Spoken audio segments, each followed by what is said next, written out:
کائنات کی وسعتوں اور آخری حدود تک پہنچنے کی جستجو میں مصروف انسان آج تک نظام کائنات کے بارے میں طرح طرح کے مفروضے اور نظریے قائم کرتا رہا اور پھر وقت کے ساتھ ساتھ انہیں تبدیل کرتا آیا ہے۔ کائنات ایک ہی ہے یا بہت سی جہاں آباد ہے؟ یہ سائنسدانوں اور فلسفیوں کے لیے ہمیشہ سے ایک بڑا سوال بنا رہا ہے۔ اس حوالے سے قرآن مجید میں واضح اشارے موجود ہیں جن سے یہ معلوم ہوتا ہے کہ دنیا صرف یہی نہیں جس میں ہم رہتے ہیں بلکہ زمان و مکان کی اور بھی دنیا آباد ہے۔ اس حوالے سے آج سائنسدان اس جڑی کو ثابت کرنے کی کوشش کر رہے ہیں کہ کیا ہماری دنیا کے سوا اور بھی دنیا آباد ہے اور کیا وہاں بھی ہماری جیسے انسان موجود ہے۔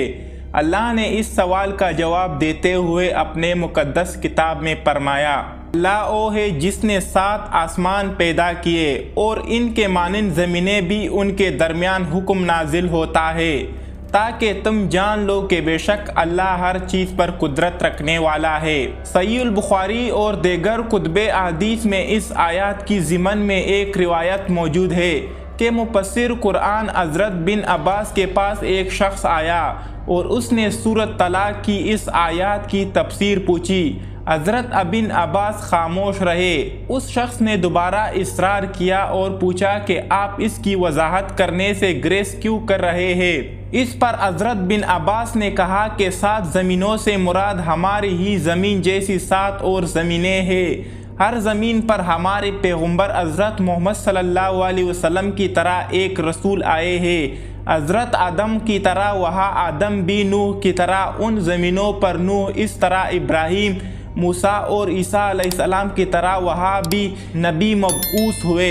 یہ وہ سوال تھا جو آج سے 1400 سال پہلے حضرت ابن عباس سے قرآن کی اس آیات کی تفسیر کے بارے میں پوچھا گیا تھا۔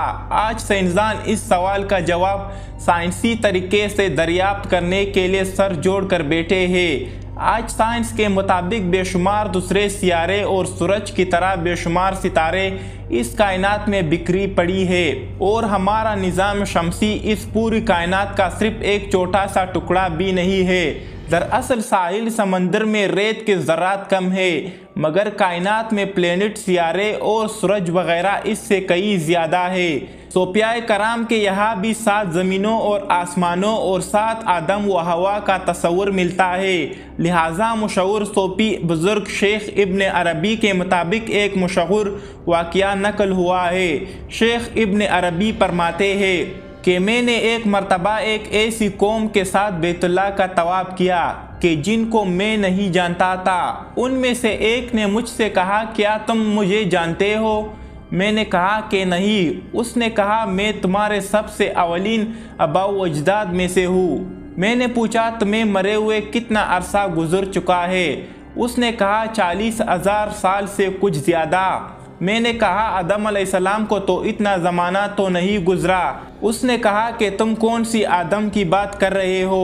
کیا تم اس آدم کے متعلق کہہ رہے ہو جو تم سے قریب ہے یا کسی اور آدم کے متعلق؟ لہٰذا شیخ ابن عربی فرماتے ہیں کہ میں نے جب ان کی یہ بات سنی تو مجھے وہ حدیث یاد آ گئی کہ اس کائنات میں 7 زمین، 7 آسمان اور ہر زمین پر آدم و حوا بھیجے گئے ہیں۔ اہل حکمت نے 7 آسمان اور ان کی خصوصیات کو کچھ یوں ذکر کیا ہے کہ زمین سے آسمانی دنیا کی اور ایک آسمان دوسرے آسمان کی مسافت 500 سال کے سفر کی دوری کے برابر ہے۔ تیسرے آسمان کا نام ملکوت ہے اور وہ تانبے کا ہے۔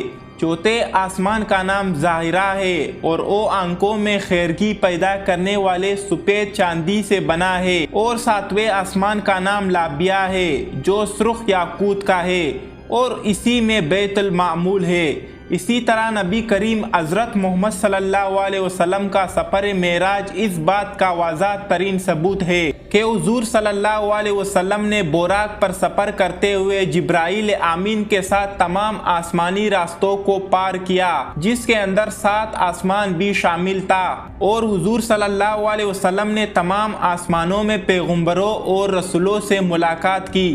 حدیث مبارکہ کے مطابق پہلے آسمان کے مقابلے میں دوسرا آسمان اتنا بڑا ہے جیسے کہ کسی صحرا کے درمیان ایک انگوٹھی موجود ہو، اور دوسرا تیسرے کے سامنے ریگستان میں پڑے انگوٹھی کے برابر ہے۔ اسی طرح تمام ساتوں آسمان ایک دوسرے سے بڑے اور وسیع ہے۔ 7 زمینوں اور آسمانوں کی وسعتوں اور سرحدوں کو نہ ہی انسانی دماغ سمجھ سکتی ہے، نہ ہی اس سے بیان کیا جا سکتا ہے، لیکن انہیں تصور کر کے ایک لفظ کا مطلب ضرور سمجھا جا سکتا ہے۔ اللہ اکبر، یعنی اللہ بہت بڑا ہے۔